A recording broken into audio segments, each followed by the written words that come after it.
કે રઘુકુલ રીત સદા ચલી આઈ, પ્રાણ જાય પર વચન ન જાય। મિત્રો, આવતીકાલે પ્રભુ શ્રી રામચંદ્રનો જન્મ દિવસ, મર્યાદા પુરુષોત્તમ આ ધરતી ઉપર મનુષ્ય રૂપે અવતાર લઈ એને આપણને સૌ મનુષ્ય જાતિને એક ઉદાહરણ પૂરું પાડ્યું છે કે જો આ ધરતી ઉપર મનુષ્ય રૂપે તમે અવતાર લેશો તો સુખ અને દુઃખ બંને તમારા નસીબે હશે। આપણે સાંભળ્યું છે કે ન જાણ્યું જાનકી નાથે સવારે શું થવાનું છે, એ થોડું ભૂલ ભરેલું છે। ન જણાવ્યું જાનકી નાથે કે સવારે શું થવાનું છે।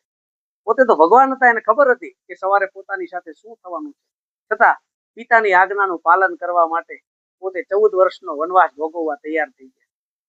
એક શ્રેષ્ઠ પત્ની સીતા માતા કે પતિના પગલે જે અનુસર્યા એ પણ 14 વર્ષનો વનવાસ ભોગવવા તૈયાર થયા।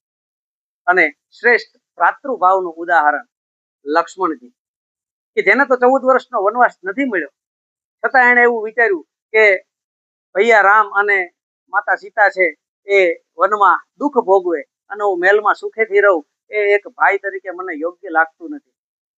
તો રામાયણના આ દરેક પાત્રો છે કંઈક ને કંઈક સારો સંદેશ છે આપે છે। આવતીકાલે ભગવાનનો જન્મદિવસ આપણે ધામધૂમથી ઉજવીએ। આપણો જન્મદિવસ હોય તો આપણે સ્ટેટસ મૂકીએ છીએ, કાલે દરેકના સ્ટેટસમાં પ્રભુ શ્રી રામચંદ્રનો ફોટો હોય એવી મારી ઈચ્છા છે।